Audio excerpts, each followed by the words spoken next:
mengajar di SD Mas 9 Tersebut. Di sini diminta relevansi pemikiran KHD tentang pendidikan yang berhamba pada anak. Yang di sini dimaksud dengan berhamba pada anak itu adalah kita harus mengikuti bagaimana minat kebutuhan anak itu serta kemampuan individunya, bukan hanya mementingkan kepentingan kita yang hanya ingin mencapai tujuan pembelajaran, namun kita juga harus mengikuti arah apa yang harus kita kembangkan pada anak ini sehingga anak ini bisa menjadi pembelajar yang mampu menggali ilmu pengetahuan dan potensi dirinya secara pribadi, karena kemampuan setiap anak dan potensi setiap anak itu kan berbeda-beda. Jadi kita hanya mengarahkan, bukan berarti berhamba ini kita tunduk, bukan, tapi kita mengikuti bagaimana minat anak, bagaimana kemampuan anak itu sendiri. Itu saja, Bu. Ya, terima kasih Ibu Bu Linda, Bu. Sekarang ada yang Bu Linda. Bu Linda. Oh, betul Bu Linda. Iya. Sekarang yang sudah mengatakan itu Ibu Asma. Asma ini ya. Ya, Assalamualaikum warahmatullahi wabarakatuh. Perkenalkan, nama saya Asma ini. Maaf, layar ada Mas Makarima sudah berusaha menggantinya tapi belum bisa. Kalau kemarin bisa, nggak tahu saya kenapa. Mohon maaf. Apa-apa.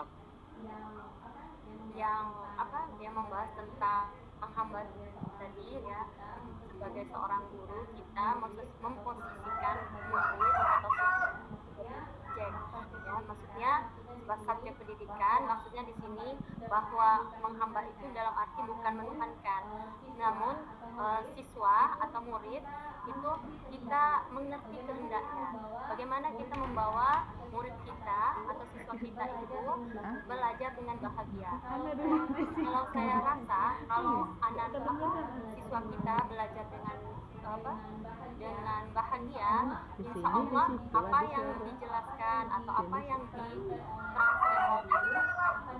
akan bisa diterima oleh siswa kita. Dan juga saya sangat setuju ya dengan konsep pemikiran Ki Hajar Dewantara ya, mengapa siswa itu dijadikan subjek pendidikan ya, juga mengacu pada kodrat alam dan kodrat zaman ya, karena selama ini ya pembelajaran itu berpusat pada guru, semua otoritasnya guru. Kalau guru belum memberi tugas dan segala macam, siswa sepertinya tidak bisa belajar ya. Namun dengan konsepnya Ki Hajar Dewantara yang saat ini ya, dalam Merdeka Belajar, siswa kita dapat berkembang ya, dan belajar itu memang sungguh menyenangkan dan merdeka. Itu saja, terima kasih, mohon maaf. Iya, sama Ibu Asma. Sekarang sudah 4.25. Ada waktu sih sebenarnya. Siapa yang mau cerita nih dari keempat refleksi itu? Saya punya cerita yang mengharukan atau cerita yang membanggakan dari keempat refleksi itu. Ada siapa?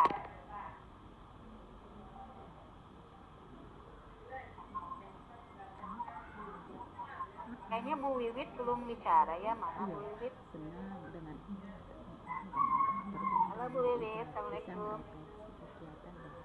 Waalaikumsalam Ibu Ida. Ya. Mau cerita Bu Wiwit? Maaf tentang cerita Bang. Ya, dari tadi nyimak dulu Ibu Ida karena saya kan dari HP nih, saya nggak bisa lihat ini refleksinya satu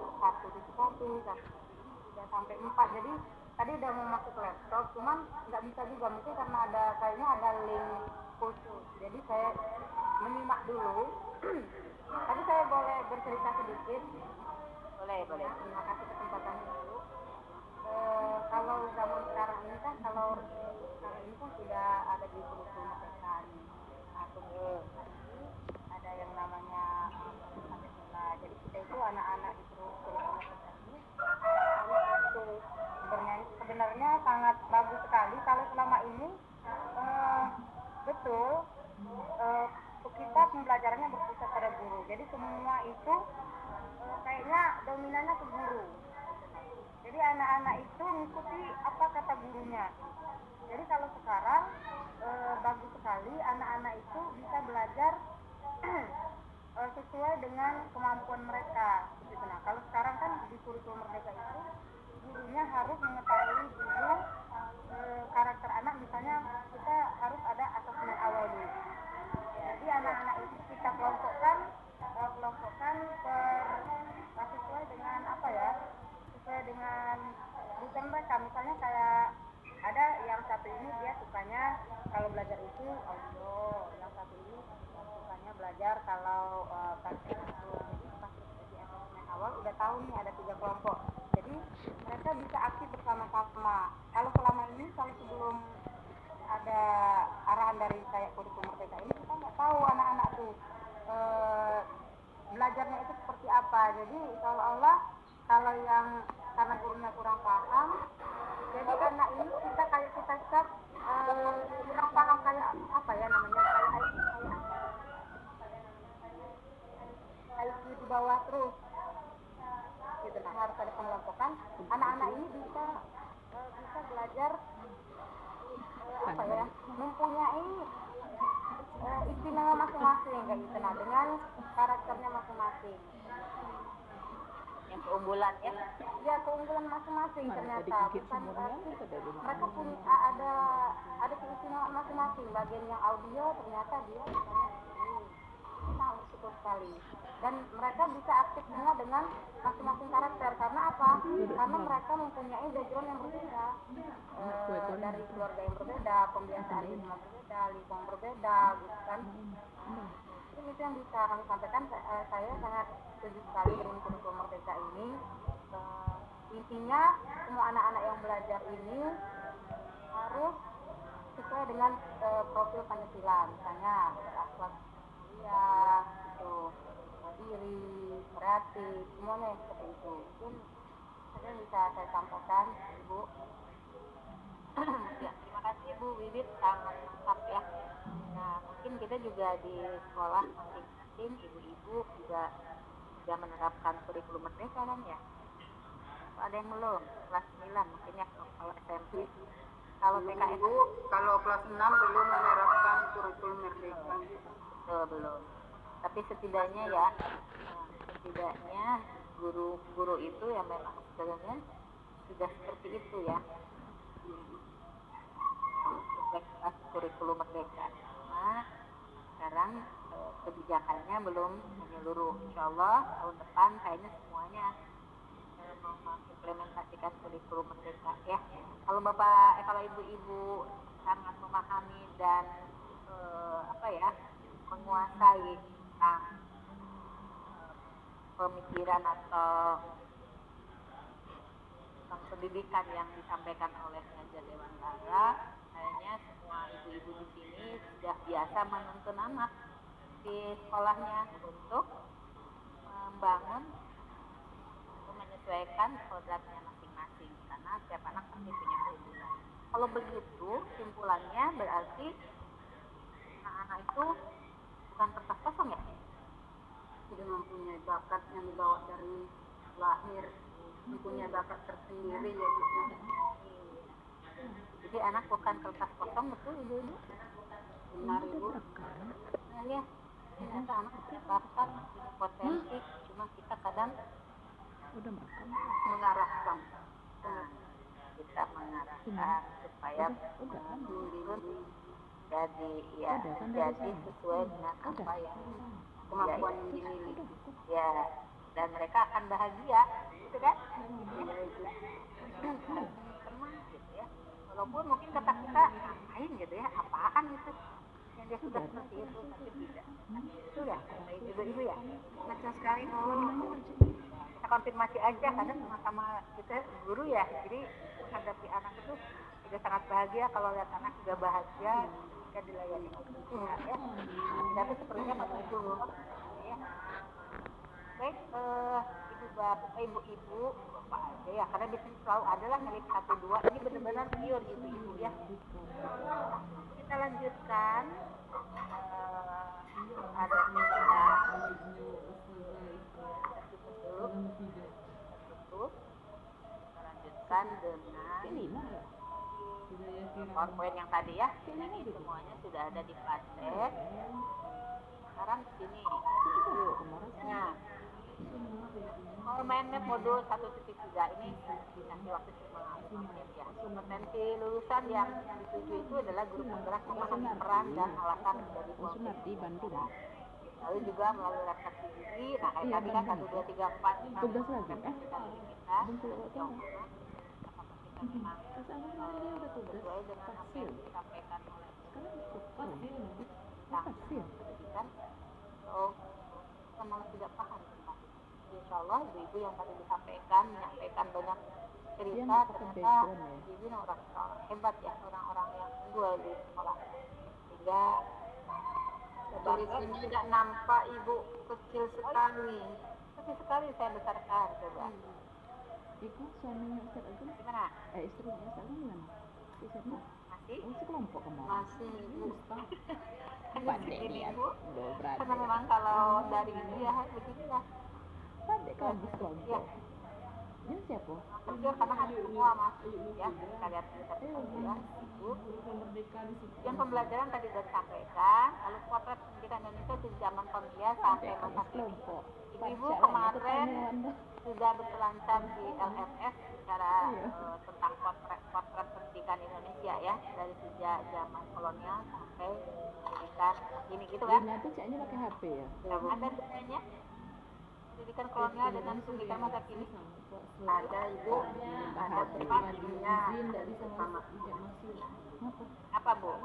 Bersamaannya sama-sama diberikan pendidikan. Tapi karena Yang banyak gawe lah Mang. zaman kolonial itu hanya itu SD yang berapa? belajar Tapi nya guru itu olahraga hanya jadi. untuk menguntungkan Tidak di sekolah. kaum Pak penjajah. Suratnya. Yang sekolah yang banjir, SD yang banjir. Hanya terbatas orang-orang SD yang tertentu banjir saja di ibu yang menguntungkan kaum arah penjajah saja. anu tuh.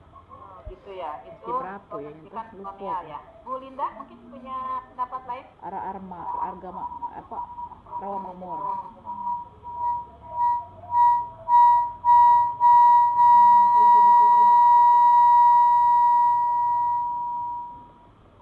Gimana Bu? Gimana potret pendidikan Indonesia zaman kolonial dengan pendidikan masa kini, ada perbedaan persamaan?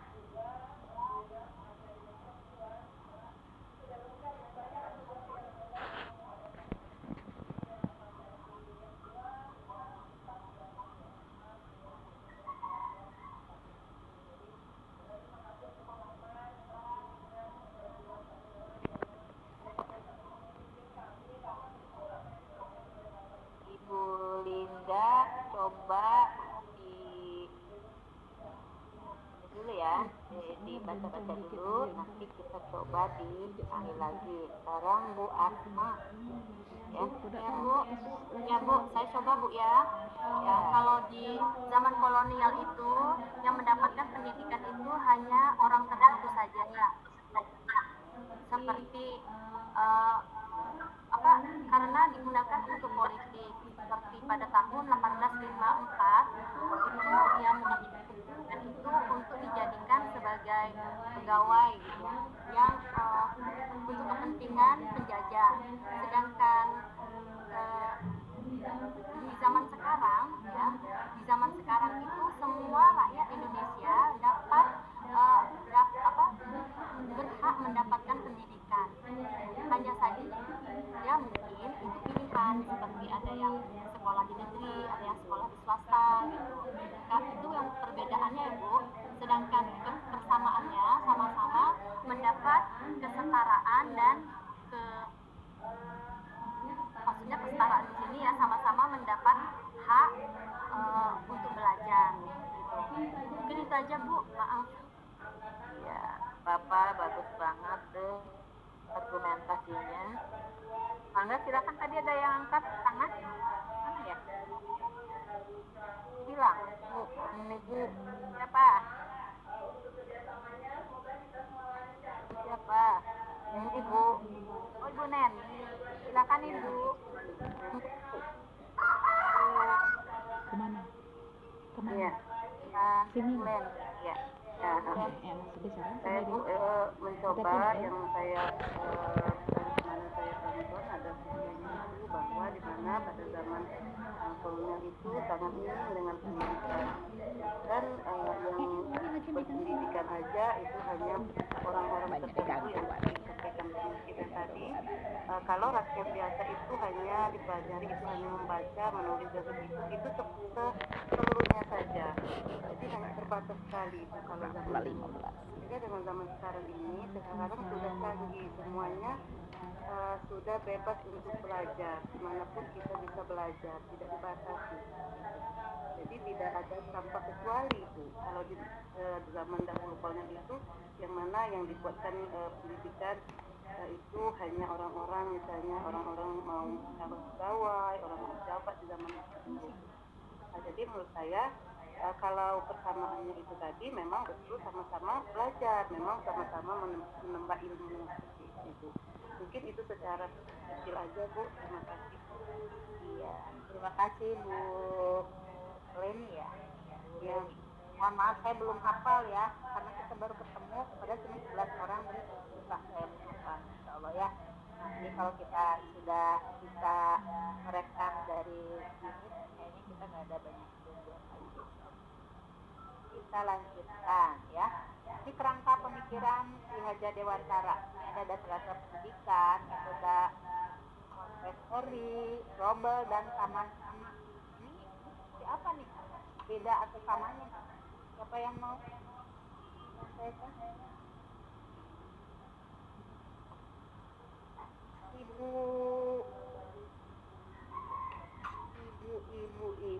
Siapa nih? Bu Novita, Bu Novita deh. Bu siapa? Bu Linda Bu. Oh, Bu Linda. Kak Bu Linda ya. Ada Bu Linda, ada Bu Novita, ada Bu Ji. Silakan Bu. Terima kasih Bu. Mohon maaf tadi nggak nyambung suaranya. Oh iya, nggak apa-apa. Oke. Terima kasih Bu. Ini dari hasil yang saya baca tadi sekilas Bu. Mohon maaf kalau salah. Kalau metode Montessori ya Bu ya? Metode Montessori, Robel dan tanah siswa. Kalau metode Montessori itu dia metode pendidikannya mementingkan pelajaran panca indera, tetapi permainan tidak dipentingkan. Dia hanya fokus pada pendidikan panca inderanya.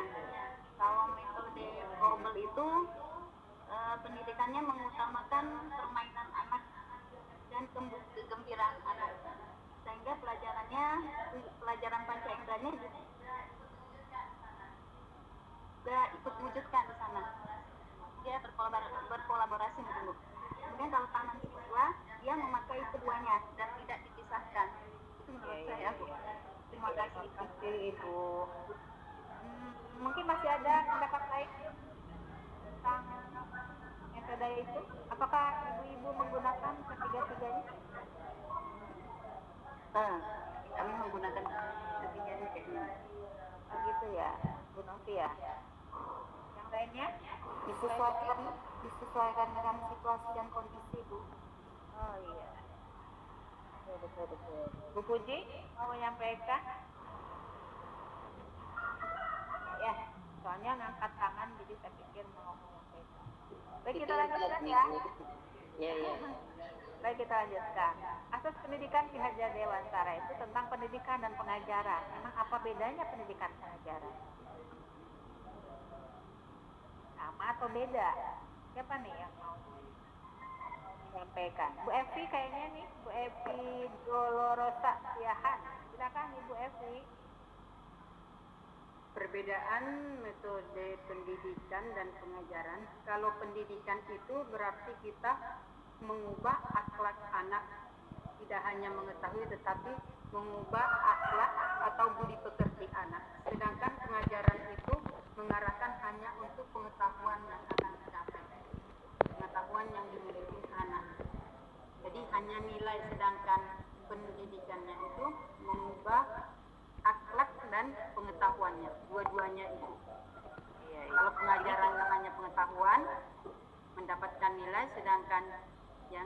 itu mendapatkan perubahan akhlak dan pengetahuannya. Seperti itu Ibu. Jadi Ibu menggunakan dua-duanya ya Bu? Iya. Ya pendidikan ya pengajaran ya. Iya. Gimana Ibu, sudah merasa puas dengan hasil pendidikan pengajaran kita, melihat anak-anak kita? Boleh siapa yang jawab?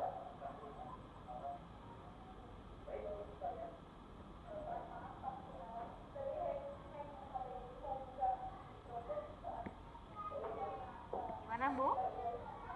Ibu Bani Hesti Pratiwi. Waalaikumsalam.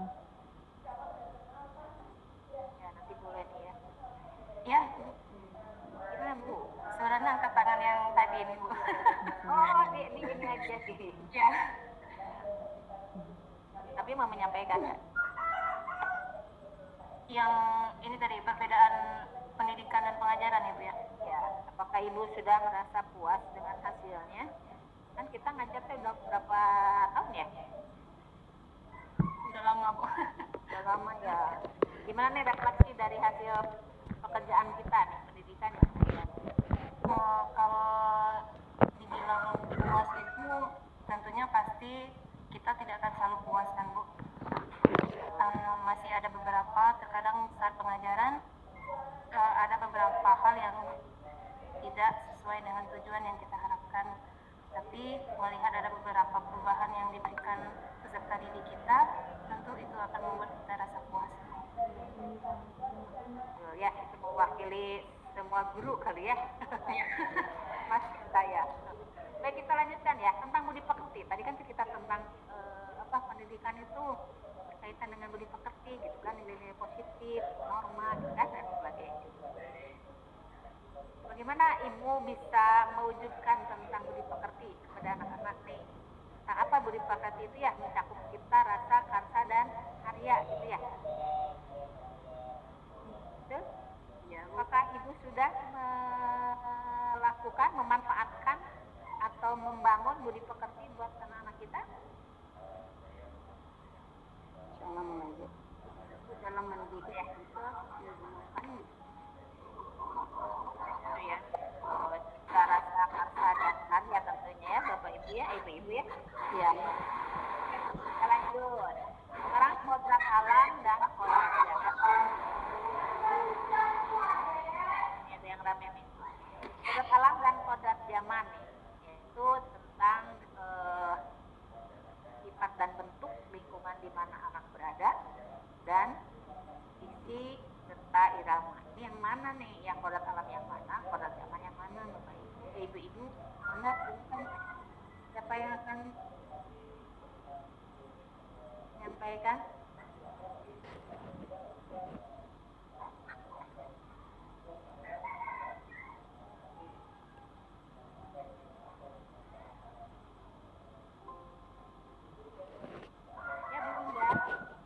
Bu Linda dan Bu Leni. Iya Bu. Ya, silakan. Saya dulu Bu. Boleh. Oke. Saya sedikit Bu. Ya, ini menurut saya sih seperti yang saya baca juga tadi, kalau kodrat alam itu berhubungan dengan sifat dan bentuk lingkungan anak berada. Kalau kodrat zaman itu kan berkaitan dengan zaman kita, zaman mereka hidup, contohnya zaman zaman kita yang harus hidup di zaman abad 21 kayak gitu Bu. Jadi ini kan untuk kita memiliki keterampilan di abad 21 supaya tidak ketinggalan zaman. Gitu Bu. Mungkin silakan Ibu yang lain. Ini Silakan. istri Ustadz masih Ada yang anteng mau di kelas. menyampaikan? Mau say hi dah. Ustadz, sekelas 10 dengan Ayunya Iko kami. Ayunya Vida.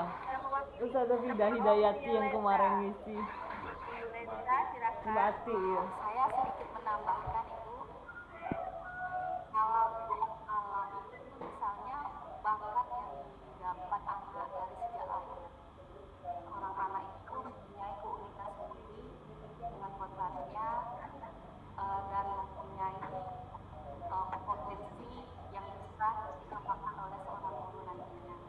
kalau nggak zaman sama seperti Ibu Ida Wati tadi dengan pulang karena proses globalisasi sekarang kita yang melakukan itu mereka tentu zamannya beda dengan mereka yang lahir pada era globalisasi seperti ini.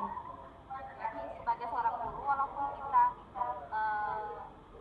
zaman kita berbeda dengan mereka, kita wajib juga tahu apa saja yang diminati keadaan mereka saat era sekarang ini. Terima kasih. Terima kasih Ibu, sudah sangat jelas ya. Mewakili kita juga ya. Ya, kita lanjutkan sekarang.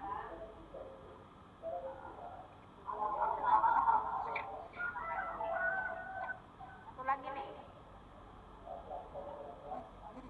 Apa kekuatan sosio-kultural di daerah Anda yang sejalan dengan pemikiran Ki Hajar Dewantara? Silakan siapa yang menyampaikan dan siapa yang bertanya.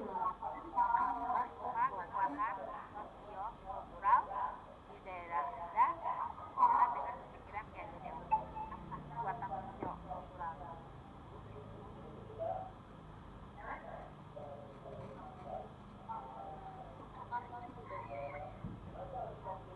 Sudah Pak, kelihatan.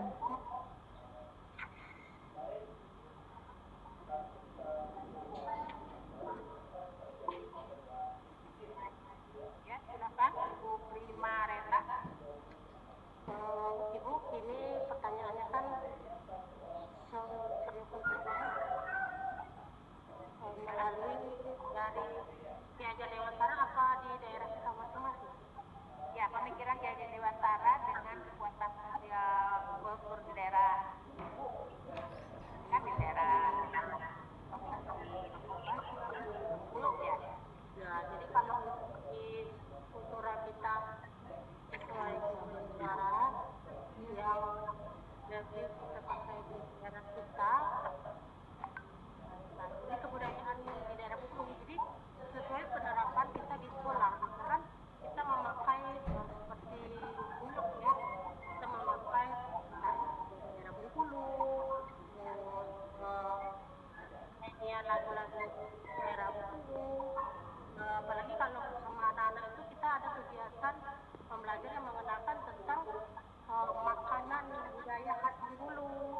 Nah itu yang kita terapkan di daerah sekolah kita. Menurut saya. Silakan yang lainnya, Bu Ati. Baiklah, sosiokultural yang ada yang sesuai dengan Ki Hajar Dewantara dan sesuai di daerah kami itu ada kalau dalam pembelajaran itu kan ada kapal. Jadi di muatan kapal itu anak-anak ya diperkenalkan misalnya menggunakan batik kusure. Batik kusure ini adalah kain dari terus juga di sekolah juga diperkenalkan lagu-lagu daerah misalnya era di Bengkulu itu lagu Pantai Panjang karena di Bengkulu itu punya wisata objek wisata Pantai Panjang ya yang indah. Terus juga di Bengkulu juga yang misalnya ada acara di sekolah ada yang sekolah kampung itu sekolah kami memberi penghormatan dengan mempersembahkan tarian yang yaitu hari tersebut itu saja Bu.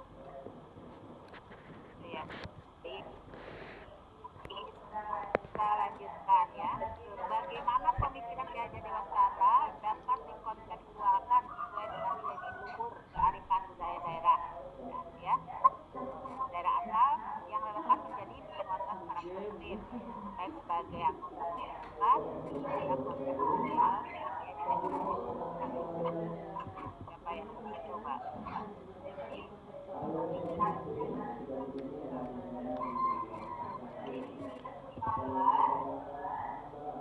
Coba ini ada yang bocor ya. Bagaimana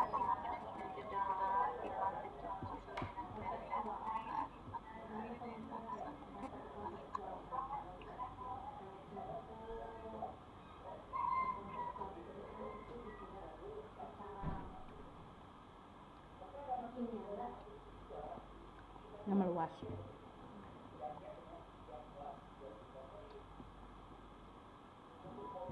Baterai itu tidak bersahabat dulu. Saya mau menyampaikan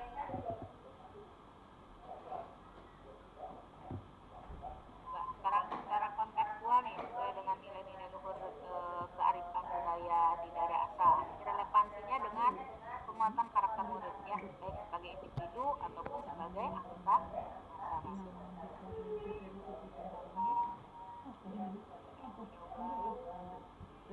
masyarakat.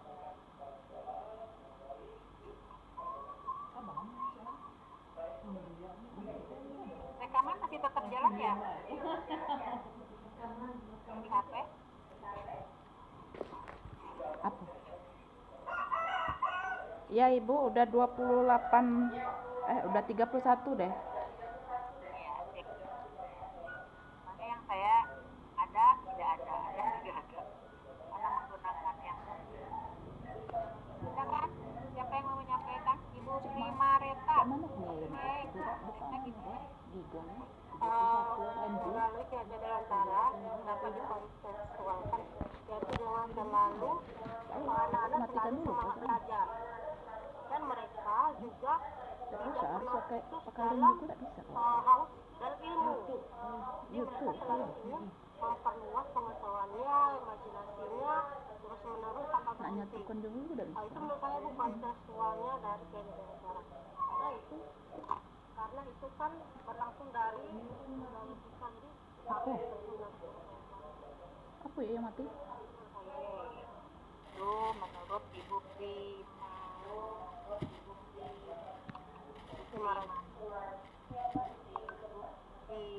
Reta. Kalau udah kenal mah gampang ya. Nama-namanya gak ada yang susah. Jadi karena belum akrab ya baru kita ketemu. Hanya melihat tulisan-tulisan Ibu di grup saja.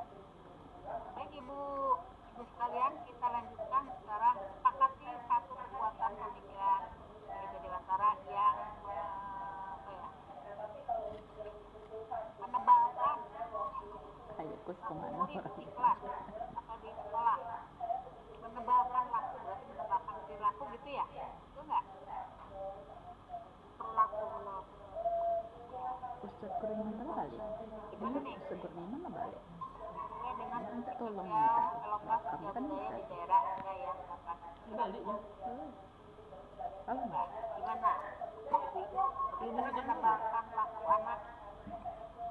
Tolong tadi. Tidak ada sih Jogi dado. tanda-tandanya kayaknya rajin gitu, tapi karena tidak disupport oleh kita supaya rajin dengan memberikan tugas atau mengajak anak oleh ibunya, jadi tidak lihat perilaku anak yang samar-samar. Jadi ternyata anak-anak kita tuh punya perilaku yang sama-sama ya, makanya ditebalkan gitu ya. Ibu tugasnya itu juga ya, menebalkan perilaku anak. Potensi Iya. dan kompetensi anak. Minat bakat. Kalau anak sejak kecil itu senang rokok, terus kebakat nggak? Tidak tuh dikembalikan dampak ke arah yang positif. Kalau negatif itu kalau bisa dihapuskan, Dikikis ya. dihapus secara berlahan-lahan.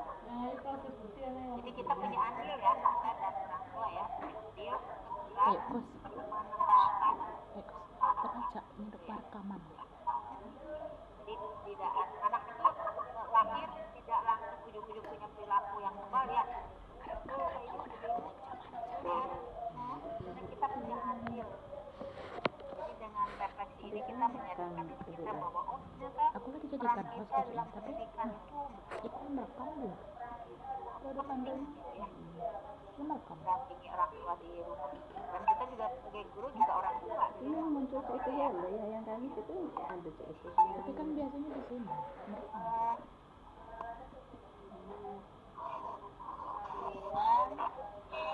Lepas galak udah 31 lah 35. Ada yang punya Siapa pengalaman nih. Saya berusaha menebakkan. Coba menindak kamu itu. Nggak bisa. Ya, Bu. Ayo as. Ya, Ayo as. silakan. Kalau 75 menit 25 ya? 51 detik. Kalau sesuai dengan pengalaman saya, setelah saya Kau dan enggak dong. pembelajaran, kebetulan kami di sekolah kan memakai sistem KBK. Jadi kami Waktu mengetahui kau dan enggak ya. perilaku anak murid adalah dengan berdasarkan refleksi orang tuanya, tanya jawab, dibuka pertanyaan, terus diisi selama seminggu di rumah oleh mereka, lalu mereka memberikan praktek tersebut dengan kita, supaya kita juga bisa memahami anak murid kita tersebut di sekolah. Sudah lah. Dengan melakukan suatu Sudah kan. menilai anak murid perilaku mereka masing-masing. Setelah itu kita juga mengajarkan di sekolah tiap hari itu memberikan tentang karakter anak. Jadi memberikan tentang ini bagaimana ya kita memecah anak aja, bagaimana sikapnya jujur apa tidak. Jadi dengan di situ kita bisa melihat Kita jam. ngomong, ada yang bilang Kita jam. saya enggak kemarin Dan nah, mana? jadi di situ kita bisa belajar dan melihat perilaku seperti itu.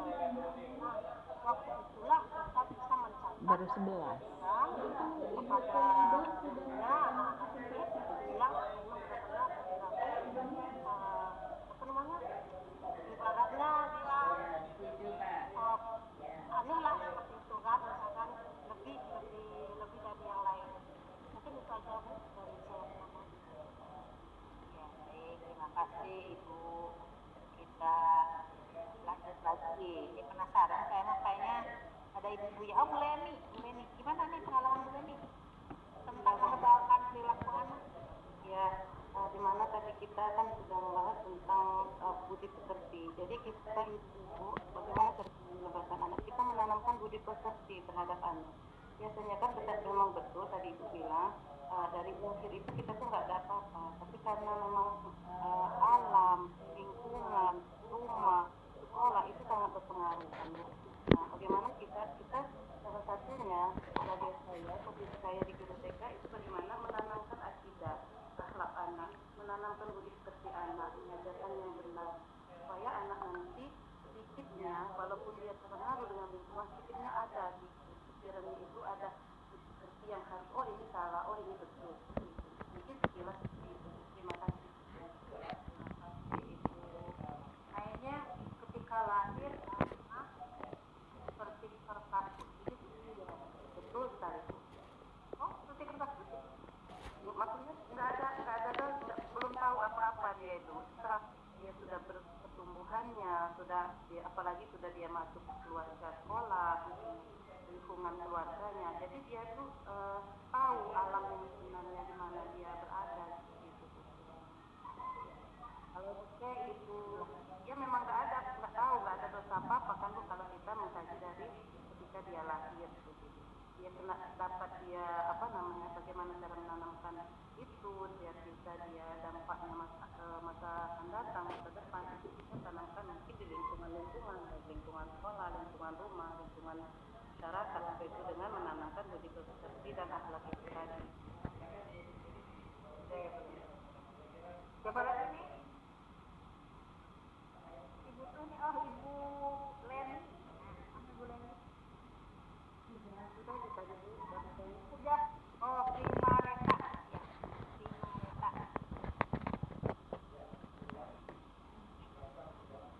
Bu. Ya, Bu. Oh. Ibu Wiwit nih yang tadi mau cerita. Ayo Ibu Wiwit. Ya, lagi sama. Oke.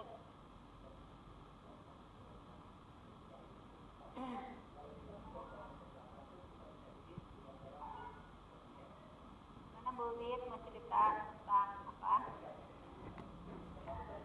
Karena maaf ya mau sedikit cerita dalam menebalkan sikap sosial anak atau mungkin ada karakter anak di kelas yang belum muncul. Jadi ketika sudah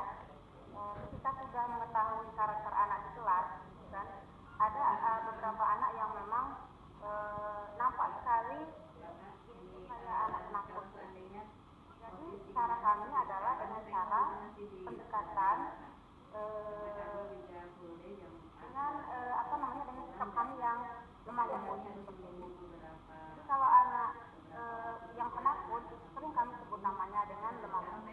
Terus kalau dia penakut misalnya maju ke depan, kami kadang-kadang kasih kasih pilihan kalau maju ke depan ibu ini yakin kalian pasti bisa. Tapi kalau kalian diam saja sampai kalian berani, kalian biarkan itu takutnya nggak berani-berani. Jadi saya kasih pilihan, silakan kalian ke depan, yakin kalian pasti bisa. Sesudah itu anak-anak ada yang sudah mulai berani, yang penakut tadi sudah mulai berani. Setelah itu saya bimbing dengan penuh keyakinan, dengan penuh keinginan. Pas besok-besoknya lagi anak itu sudah mulai berani, mulai terbuka ketika dimintai komentar atau disuruh maju ke depan seperti itu. Dan sama juga dengan anak-anak yang mungkin di kelas itu masih sering berkata yang kalau bahasa kami itu asal-asal ini kan Bu, kalau di kelas itu asbun ya asbun kalau kami ngomongnya di kelas itu kadang-kadang guru asbun kan asbun ya. Jadi itu mengganggu teman-teman yang lain kan. Jadi yang asbun ini kami tanyakan dengan teman-teman bagaimana sistem asbun ini, bagus nggak bagus. Jadi perlu dicontoh nggak boleh dicontoh. Jadi kalau seandainya ada teman yang seperti ini, kira-kira gimana, bagus nggak kalau kita temani? Ya nggak bagus ke teman-teman yang lain. Udah kalau memang mau ditemani, mau banyak teman, jadi anak-anak fasilitasi nggak boleh asal lagi. Dengan adanya sikap kita yang seperti itu, ketegasan seperti itu, anak-anak bisa mengikuti. Oh yang ini bagus, ini bagus. Jadi anak-anak bisa mengikuti karakternya menjadi semakin membaik. Jadi intinya gurunya itu sendiri dulu yang harus ada karakter yang baik kalau untuk sosial, karakter yang baik, semacam yang baik. Karena kalau gurunya sendiri mungkin ada yang kurang pas, takutnya nyasar juga ke anak-anaknya walaupun udah maksimal itu yang bisa.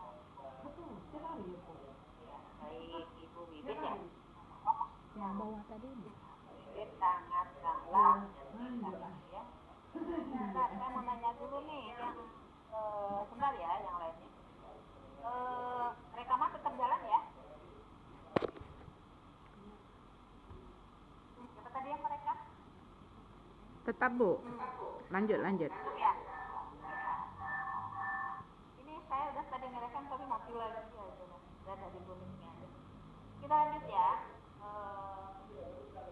Kita masih penasaran tentang nama itu lahir Aku bingung mau ekspornya itu lah. atau memang sudah punya kodrat, sudah punya apa ya, yang tipis-tipis kelihatan nih laku yang belum disebarkan. Itu ya, kalau kita jajan anak-anak bayi itu lakunya beda-beda ya. Nah itu berarti artinya apa Ibu? Sudah ada karakter masing-masing, sudah ada anak sudah membawa sifat kodrat masing-masing. Ya, banyak tadi yang lagi Bu. Untuk yang positif, kalau yang negatif tadi apa kata Ibu itu tadi? Dihapus, penghapus gitu ya, penghapus diarahkan diberi pengarahan, bukan dihapus, diberikan pengarahan yang betul gitu ya. Jangan-jangan anak itu nggak tahu ya bahwa itu perilaku yang tidak baik kan, karena mungkin lingkungan keluarga gitu ya. Sepakat ibu-ibu?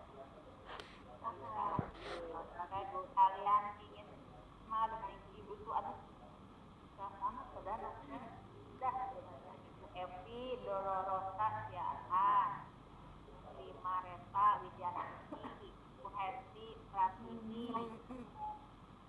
Oh Asma ini ya? Ya Asma ini Bu. Ini. Nah, Lendi, Bu Lendi apa tuh? Lendi Sumarti Bu. Lendi ya? Ya depannya Bu. Iya. Buat tadi karena laptopnya nggak masuk, nggak sempat, jadi masuk gitu Bu. Apa Bu, tenang Bu. Memang kadang-kadang kalau kita mau melakukan sesuatu yang prosedur selalu ada aja kendala, tapi mungkin itu buat kita supaya kita punya tenaga untuk bisa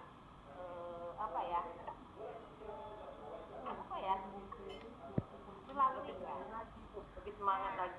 lebih semangat lagi. Kenapa bisa begitu? CTRL. Kenapa nih? Iya. Siapkan rekam. Pas SC siang. Kemarin Yang itu paling bisa atas. diganti loh Bu di laptop kita, PS, di HP juga PRT, bisa gitu. Jangan sampai SC, gitu terlambat ya PRT, kan. ada tulisan Masuk paling ke pojok. Dulu gitu. Dekat insert. Aduh, Iya, PRT, nggak PRT apa-apa, Bu. tulisannya. Kalau memang jaringan itu ya tidak sama ya. Mungkin di sini Ada. lancar di PRT, SC sharp, atau kebalikannya di bulan lancar. Saya di sini agak terang. PRT, Nggak apa-apa lah, kita mah happy aja ya. Masa anak-anak bahagia SC, PRT, SC sharp. Iya. belajar sambil bahagia itu Kontrol. rasa-rasanya semua PRT, SC ada. Saya screenshot itu nih. berarti Iya. anak-anak juga di sekolah atau di kelas itu memang perlu happy ya ibu ya. Nah, saya Nah, pengen tahu nih langsung happy-nya ibu untuk memberikan Copy keceriaan di ke anak-anak biasanya WA. melakukan apa? Bermain Bu, bermain di mainan mainan apalagi. Ayo klik dulu layar itu. Mulai belajar Udah diklik layarnya. Nyanyi, Layar itu. Nah, agak layar mid tengah-tengah. Terserah kemana. Nah, baru tekan PSC dengan itu. Kontrol. pengen tahu Dah, siapa yang copy di itu. boleh apapun Di yang bikin anak happy gitu. copy di WA. Jadi kita juga jadi happy. Iya. Mana? Cok mana? Mau kita ya Bu, boleh Bu? Iya, Boleh. kirim ke WA. Ya, karena kami guru TK ya Bu, alhamdulillah dan insya Allah selalu happy untuk anak-anak. Biasanya Bu, biar anak semangat, itu biasanya kami dengan bernyanyi, gerak dan lagu. Seperti itu. Semangat. Coba, semangat dulu yuk Bu. Semangat.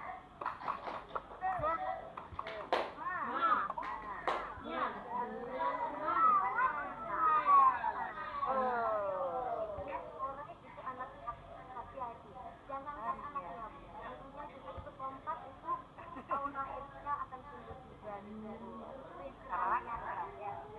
ada gerakan-gerakan yang lainnya seperti tangan diputar-putar, bertepuk tangan, tangan diputar-putar, peganglah bahu, tangan diputar-putar, peganglah lutut, digoyang-goyang, digoyang-goyang, digoyang-goyang, seperti itu Bu.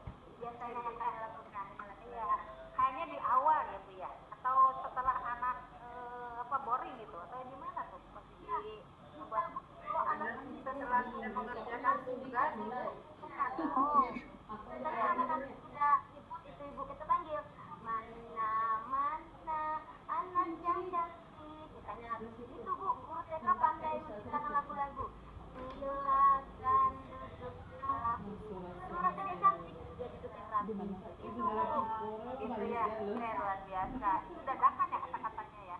Iya, dadakan Bu, kadang ibaratnya kayak dadakan. Kalau anak yang ribut punya apa atau tepuk dia, anak otomatis langsung diam. Itu Bu kalau berbeda. Kalau yang lain, ya sama-sama Bu Novi.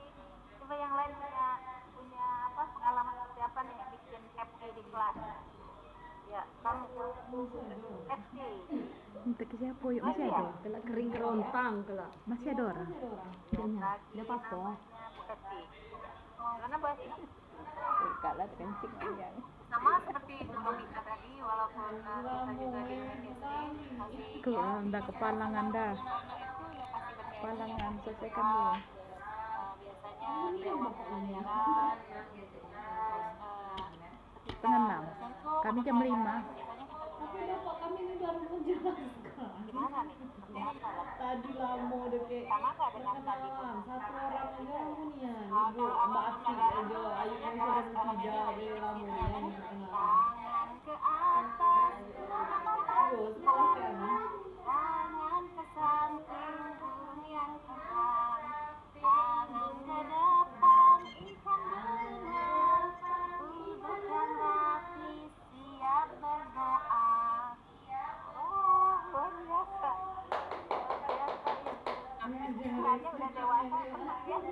Kalau guru TK banyak ibunda. Sebenarnya di SD juga menyenangi hal-hal yang seperti itu. Betul, iya di TK, di SD, mungkin di SMP juga. Ya masih ya, ibu-ibu juga masih. Lagi ada. Tapi Zelmi masih diajaknya. Dari sesuatu yang bikin happy ya. Zelmi. Karena kita udah boring dengan banyak Halo hal sayang. yang ada di sebagainya. Diajak happy. Tadi kemana? Ini tinggal di situ sendiri katanya. Udah mandi kok. Ini ada Dekat kamar mandi. Anak lupa. Abang. Adik di mana tadi? Kenapa nggak ikut Umi? Ini adik lainnya. Abang di pondok.